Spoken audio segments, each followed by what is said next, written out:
Terletak di jantung kota sebuah bangunan tua peninggalan zaman Belanda yang masih berdiri hingga kini, ialah Balai Pemuda Surabaya. Letaknya berada di pusat kota Surabaya, antara Jalan Pemuda dan Jalan Yos Sudarso.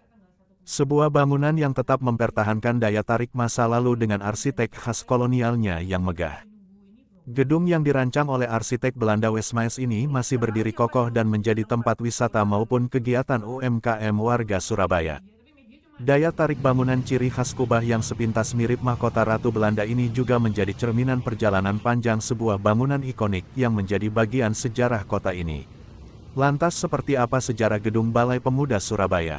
Pegiat sejarah kota Surabaya, Nur Setiawan menjelaskan bahwa, Balai Pemuda berdiri sejak tahun 1945. Tempat ini adalah markas dari Pemuda Republik Indonesia (PRI).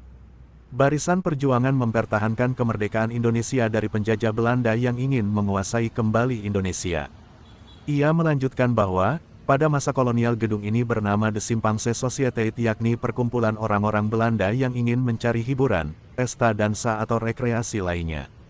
Simpangse Society sendiri mulai dibangun pada tahun 1907 meliputi beberapa bangunan yang mempunyai fungsi masing-masing terutama untuk kebutuhan entertainment masyarakat Hindia Belanda yang tinggal di kota Surabaya.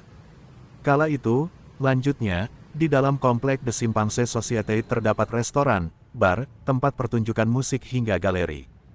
Gedung ini juga menjadi saksi peristiwa sengit para penjajah yang ingin mengambil alih tempat tersebut saat gedung itu menjadi markas perjuangan. Nur Setiawan menyebut, ada beberapa dugaan munculnya konflik tersebut. Beberapa di antaranya lantaran masyarakat marah, gedung itu dianggap menjadi tempat rasis dan kemarahan kolektif ini memunculkan letusan emosi di masa kolonial. Namun kini, di tengah perkembangan kota dan dinamika kehidupan generasi muda, Balai Pemuda kini berperan sebagai ruang publik yang lebih dari sekadar tempat berkumpul. Fungsinya telah berkembang menjadi pusat kreativitas, pembinaan, dan pemberdayaan yang dirancang untuk mengakomodasi kebutuhan anak muda masa kini. Download Tribun X sekarang, menghadirkan lokal menjadi Indonesia.